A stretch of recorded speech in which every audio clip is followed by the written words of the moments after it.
K phone പദ്ധതിയിൽ CBI അന്വേഷണം വേണം. ഹൈക്കോടതിയെ സമീപിച്ച് വി.ഡി. സതീശൻ. സംസ്ഥാനത്തിന്റെ അഭിമാന പദ്ധതിയായി പിണറായി സർക്കാർ ഉയർത്തിക്കാണിക്കുന്ന കെ ഫോൺ പദ്ധതിയിൽ CBI അന്വേഷണം ആവശ്യപ്പെട്ട് പ്രതിപക്ഷ നേതാവ് വി.ഡി. സതീശൻ ഹൈക്കോടതിയിൽ. പദ്ധതിയുടെ കരാർ നൽകിയതിലും ഉപകരാർ നൽകിയതിലും അഴിമതി നടന്നു എന്നാണ് പ്രതിപക്ഷ നേതാവ് ഹർജിയിൽ ആരോപിക്കുന്നത്. സംസ്ഥാനത്തിന്റെ വികസനത്തിന് നാഴികക്കല്ലാകേണ്ട പദ്ധതി കൈമാറിയത് യോഗ്യതയില്ലാത്തവർക്കാണെന്നും പദ്ധതി നടപ്പാക്കുന്നതിൽ വലിയ കാലതാമസം ഉണ്ടായെന്നും ഹർജിയിൽ ചൂണ്ടിക്കാട്ടുന്നു. കൊട്ടിഘോഷിച്ച് നടത്തിയ ഉദ്ഘാടനം കഴിഞ്ഞ് 7 മാസം പിന്നിടുമ്പോഴും കെ ഫോൺ സൗജന്യ കണക്ഷനിൽ കാര്യമായ പുരോഗതി ഉണ്ടായിട്ടില്ല. സാമ്പത്തികമായും സാമൂഹ്യമായും പിന്നോക്കം നിൽക്കുന്നവർക്ക് ആദ്യഘട്ടത്തിൽ പ്രഖ്യാപിച്ച സൗജന്യ കണക്ഷൻ 1/3 പോലും ഇതുവരെ കൊടുത്തു തീർക്കാൻ കഴിഞ്ഞിട്ടില്ല.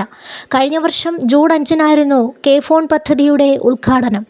20 ലക്ഷം പേർക്കാണ് സൗജന്യ ഇൻ്റർനെറ്റ് കണക്ഷൻ ലക്ഷ്യമിട്ടത്. 14,000 പേരെ ആദ്യഘട്ടത്തിൽ തിരഞ്ഞെടുത്തു. ഉദ്ഘാടന സമയത്ത് 2105 വീടുകളിൽ കണക്ഷൻ എത്തിയെങ്കിൽ 7 മാസത്തിനിപ്പുറം സൗജന്യ കണക്ഷൻ ഉപയോഗിക്കുന്നത് 3715 വീടുകളിൽ മാത്രമാണ്.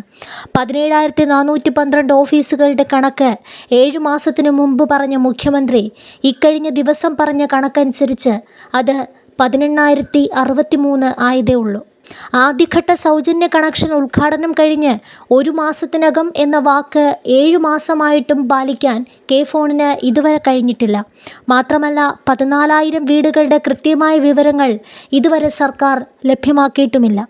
വാർഷിക പരിപാലന തുക മാറ്റിവെച്ചാൽ 1,186 കോടി രൂപയ്ക്കാണ് കെ ഫോൺ പദ്ധതി നടത്തിപ്പ്. 70% തുക കിഫ്ബി ഫണ്ടാണ്. പലിശ സഹിതം തിരിച്ചടയ്ക്കാൻ വർഷം 100 കോടി വീതം കണ്ടെത്തണം. ഓഫീസ് ചെലവിലും KCB വാടക ഇനത്തിലും പ്രതിമാസം 30 കോടി പ്രവർത്തന ചെലവടക്കം വൻ സാമ്പത്തിക ബാധ്യതയുണ്ട് കെ ഫോണിന്.